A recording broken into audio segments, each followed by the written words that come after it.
Sahabat Muslim, momen Lebaran tentunya tak lepas dari momen kita bersalam-salaman, baik dengan keluarga maupun tetangga, yang biasanya disebut dengan halal bihalal. Meski namanya terdengar islami, namun ternyata halal bihalal merupakan tradisi asli dari Indonesia. Adapun sejarah lahirnya tradisi halal bihalal dikarenakan setelah Indonesia merdeka, tepatnya di tahun 1946, banyak sekali terjadi perpecahan, baik karena munculnya organisasi yang berbeda pendapat maupun antar golongan yang multi budaya. Khawatir semakin buruknya kondisi disintegrasi bangsa, maka sebagai presiden di kala itu, Bung Karno memanggil seorang tokoh Islam bernama Kiai Haji Wahab Caspulo dan meminta saran beliau sebagai ulama untuk mengantisipasi hal tersebut. Akhirnya, Kiai Haji Wahab menyarankan untuk membuat suatu kegiatan silaturahmi pada bulan Syawal yang dinamakan halal bihalal dengan tujuan membumikan dan menumbuhkan konsep ajaran Ahlussunnah wal Jamaah. Kegiatan halal bihalal pun dicanangkan di berbagai lapisan masyarakat, mulai dari instansi pemerintahan hingga dunia pendidikan. Dengan kegiatan tersebut, diharapkan masyarakat Indonesia dapat mempererat tali persaudaraan. Hingga akhirnya, tradisi halal bihalal tak bisa dilepaskan dari momen Lebaran. Buah pemikiran tersebut tentu saja tak lepas dari background beliau sebagai ulama yang mengamalkan sunnah-sunnah yang dicontohkan Rasulullah, khususnya tentang silaturahmi. Adapun hadis yang membahas tentang bersalaman ialah sebagai berikut. Dari Al-Bara bin Azib, ia berkata, Rasulullah Shallallahu Alaihi Wasallam bersabda, tidaklah dua muslim itu bertemu lantas berjabat tangan, melainkan akan diampuni dosa di antara keduanya sebelum berpisah. Oleh karena itu, bersalaman sangat dianjurkan karena dapat menghapuskan dosa kita dan mempererat silaturahmi. Tentunya dengan tetap menjalankan prokes ya sahabat muslim, seperti selalu menggunakan masker dan juga mencuci tangan setiap usai berkegiatan. Nah sahabat muslim, selain halal bihalal, ternyata ada satu lagi tradisi yang tak bisa dilepaskan saat Lebaran, yaitu sungkeman. Tradisi ini biasanya dilakukan oleh anak kepada orang tua atau keluarga yang lebih tua. Hal tersebut dilakukan untuk menunjukkan tanda bakti dan rasa terima kasih atas bimbingan mereka dari lahir sampai kita dewasa. Sungkem biasanya dilakukan dengan jongkok sambil mencium tangan.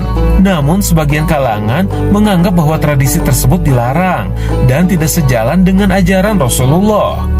Jika dilihat dari sudut pandang agama, sungkeman sama sekali tidak bertentangan dengan syariat, karena syariat tidak melarang mengagungkan manusia selama tidak dilakukan dengan gerakan yang menyerupai takzim kepada Allah, seperti sujud, ruku, atau gerakan sholat. Adapun hadis mengenai mencium tangan orang yang lebih tua terdapat dalam kumpulan hadis Raudah Al-Talibin.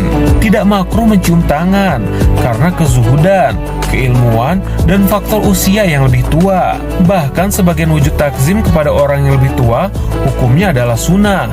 Sedangkan bila dilihat dari sudut pandang tradisi, sungkeman merupakan tradisi nenek moyang kita yang perlu dilestarikan. Sebab Islam mengajarkan untuk merawat tradisi selama tidak bertentangan dengan agama. Adapun dalil mengenai hal tersebut ialah sebagai berikut. Berbudilah dengan akhlak yang baik kepada manusia. Untuk lebih jelasnya, mari kita simak pandangan dari Kiai Haji Dr. Ali Nurdin. Bagaimana ketentuan agama berkaitan dengan orang yang sungkem kepada orang tuanya, kepada orang yang disepuhkan, kepada guru-gurunya. Mari kita lihat, perintah berbakti kepada kedua orang tua bertebaran ayat di Al-Quran dan juga dalam hadis Nabi Sallallahu Alaihi Wasallam. Tetapi ekspresi kita untuk menghormati kedua orang tua, untuk menghormati orang yang sepuh, ini yang antar masyarakat, antar tradisi boleh jadi berbeda. Dalam tradisi sementara masyarakat kita di Indonesia, wabil khusus Jawa, seringkali kita melakukan sungkem, cium tangan, atau kalau dalam hari raya misalnya kita kemudian sungkemnya itu sampai kemudian di pangkuan kedua orang tua kita. Nah, di sini tentu kembalinya kepada niat. Niat kita ketika melakukan sungkem bukan untuk mengkultuskan, bukan untuk menyembah, maka itu tidak masalah. Tetapi kalau niat kita mengkultuskan, tentu itu dilarang. Sehingga saudara kita yang melarang sungkem, ya, tentu salah satu alasannya karena dianggap sungkem itu simbol untuk pengkultusan, maka wajar kalau dilarang.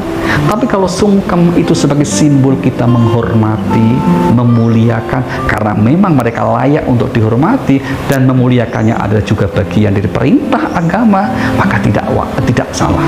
Itu boleh-boleh saja. Yang penting apa?